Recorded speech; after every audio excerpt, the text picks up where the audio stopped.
I'm standing in the driveway of my childhood home. My hand is on the car door. Inside the house, my parents are having coffee. My brother is probably still asleep upstairs. They don't know I'm here. They don't know what I'm about to tell them. 3 months ago, they told me to leave. They said I was a burden, a failure. They said I should figure it out on my own. Sleep on the streets if I had to. 2 weeks ago, I bought their mortgage. All $410,000 of it. They signed my name. I bought the debt. Now I own their house. I drove to their house after work. My father was at the kitchen table. My brother was on the couch, scrolling through his phone. My mother stood by the sink with her arms crossed. The air felt heavy, wrong. I sat down. My father didn't look at me. He just said, "Do you need to move back home?" I blinked. "What?" "You heard me," he said. "You're not making real money. You quit your job. You're probably barely surviving. It's time to stop pretending." I told him I was fine, better than fine. I told him freelancing was working, that I had clients, that I was doing well. My mother laughed, actually laughed. "Doing well? You don't even have health insurance. You're one emergency away from being homeless." My brother didn't look up from his phone. He just said, "She's always been delusional." I felt my chest tighten. I asked them why they were doing this. My father finally looked at me. His face was hard, cold. "Because you're embarrassing us. People ask what you do and we have to say you're a freelancer. Do you know how that sounds?" I stood up. I told them I wasn't moving back, that I had my own life. My mother's voice turned sharp. "You're ungrateful after everything we've done for you." I reminded her that I had sent them $10,000 in the last 4 months, that I had helped when they asked. She waved her hand like it didn't matter. "That's what children do. You owe us." I left that night without saying goodbye. I thought maybe they'd cool off, that we'd talk in a few days. But 3 days later, my father called. He said they needed me to co-sign a loan for the house. He said it was urgent, that the bank required it. I said no. He didn't yell. He just went quiet. Then he said, "Fine, don't help. But don't come back here asking for anything." I told him I had never asked them for anything. He hung up. 2 weeks later, I got the letter. The mortgage notice. $410,000. My name. My signature. Except it wasn't my signature. It was close, but I knew my own handwriting. I called my father. He answered on the first ring. I asked him if he forged my name. He exhaled. Then he said, "You left us no choice. We were going to lose the house. You were being selfish." I couldn't speak. I just sat there, holding the phone, staring at the letter.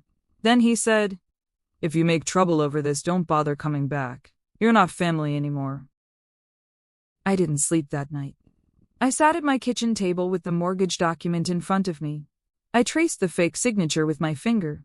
It looked like mine, almost, but the loop on the G was wrong. The slant was off. They had practiced it, studied it, planned it.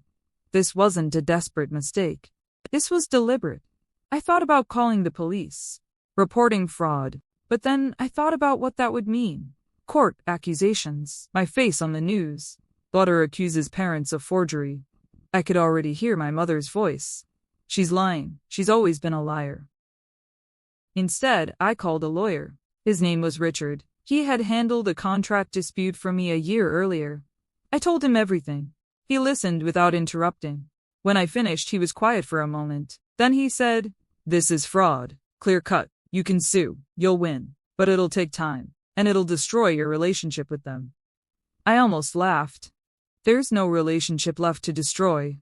He said, "Then let's talk about your options." That's when I started digging.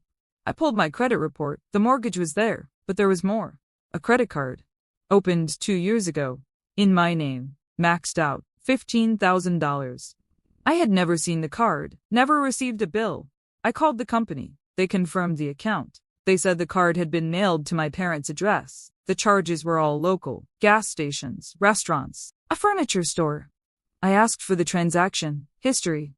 I looked at the dates. Every single charge was made while I was out of town, working, building my business. My family was spending money in my name while I was gone.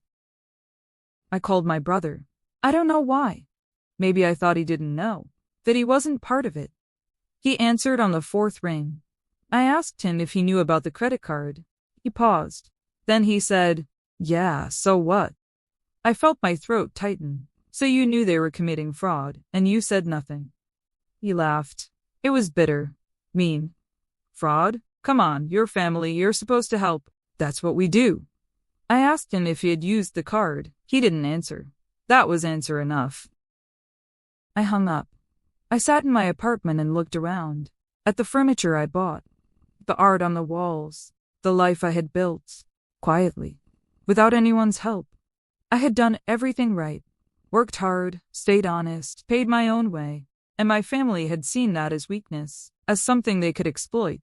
Because I didn't fight back. Because I always helped when they asked. Because I wanted them to love me. That's when I realized something. They didn't love me. They loved what I could give them. And the moment I stopped giving, I stopped mattering. I wasn't their daughter. I was a resource, a bank account with a heartbeat.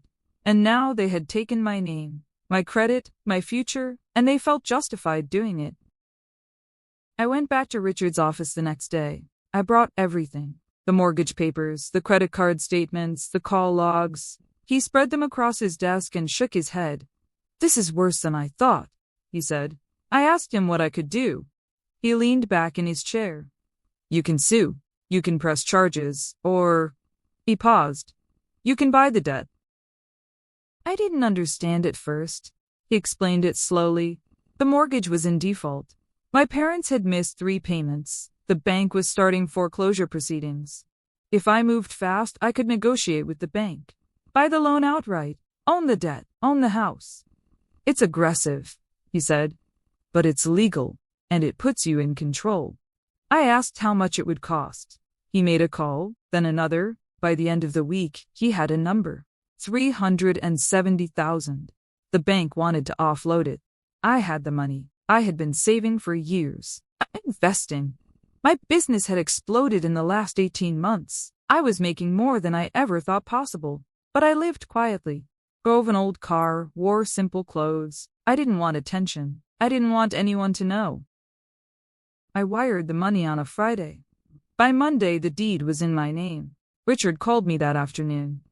"It's done," he said. "You own the house. Legally, completely." I sat at my desk and stared at the paperwork. My parents didn't know yet. The bank wouldn't notify them for another week. I had time to think, time to decide what to do next. But deep down, I already knew. I was going to go there. I was going to knock on the door. And I was going to tell them the truth. I waited 2 more weeks. I wanted them to feel comfortable, safe. I wanted them to think they had won. During that time, I watched from a distance. I drove by the house twice. I saw my brother's car in the driveway. I saw my mother watering the plants. I saw my father sitting on the porch drinking coffee. They looked relaxed, happy, like nothing had happened, like they hadn't destroyed me, or tried to. On a Sunday morning, I got dressed. I wore jeans and a sweater. Nothing fancy. I didn't want to look like I was making a statement. I just wanted to look like myself. I drove to the house. I parked on the street. I sat in the car for 5 minutes. My hands were steady. My breathing was calm. I wasn't angry. I wasn't sad. I was just done. I walked up the driveway. I knocked on the door. My mother opened it. She looked surprised, then annoyed. "What are you doing here?" she said. I didn't answer. I just walked past her into the living room. My father was on the couch. My brother was at the kitchen table eating cereal. They both looked up. My father's face hardened. "You need to leave," he said. I shook my head. "No, I need to talk." My mother crossed her arms. "We have nothing to say to you. You made your choice when you refused to help us." I reached into my bag. I pulled out the folder. I set it on the coffee table. My father glanced at it but didn't move. "What's that?" I opened it. I took out the first document, the mortgage deed. I placed it in front of him. "This is the deed to this house," I said. "As of 2 weeks ago, I own it." The room went silent. My father picked up the paper. His face went pale. My mother stepped closer. "What are you talking about?" I stayed calm. "You forged my name on a $400,000 loan. You defaulted. The bank started foreclosure." I bought the debt. Now the house is mine. My brother stood up. You're lying. I pulled out the second document. The bank transfer receipt. $370,000. Paid in full. I handed it to him. He stared at it. His hands were shaking. My mother's voice cracked. You can't do this. This is our home. I looked at her. It was your home. You used my name. You destroyed my credit. You committed fraud. And when I asked you about it, you told me I wasn't family anymore. My father stood up. His face was red. You're going to kick us out? Your own parents? I didn't raise my voice. I didn't need to. I'm not kicking you out. Not yet. You're going to pay rent, market rate, $1,500 a month, on time, every month. Or you leave. My brother slammed his hand on the table. This is insane. You can't do this. I turned to him. You knew about the credit card. You used it. You watched them forge my signature, and you said nothing. So yes, I can do this. I picked up my bag. I walked toward the door. My mother grabbed my arm. Please, we're your family. I stopped. I looked at her hand on my arm. Then I looked at her face. No, I said quietly. You were my family. Now you're just tenants. I left. I didn't look back. As I drove away, I saw my father standing in the doorway. He looked smaller, older, broken. I didn't feel guilty. I didn't feel victorious. I just felt free. They had taken everything they could from me. My money, my name, my trust, but they couldn't take my future. That was mine. And I had just bought it back. I don't live in that house. I never will. But every month the rent comes in, on time now. My father deposits it without a word. My mother doesn't call anymore. My brother moved out 3 months later. Couldn't afford to stay. I heard he's working now. Actually working. I don't hate them. I just don't need them. I built a life they said was impossible. I survived a betrayal they said was love. And every time I see that deposit hit my account, I'm reminded of something simple. I'm not their victim. I'm not their backup plan. I'm free.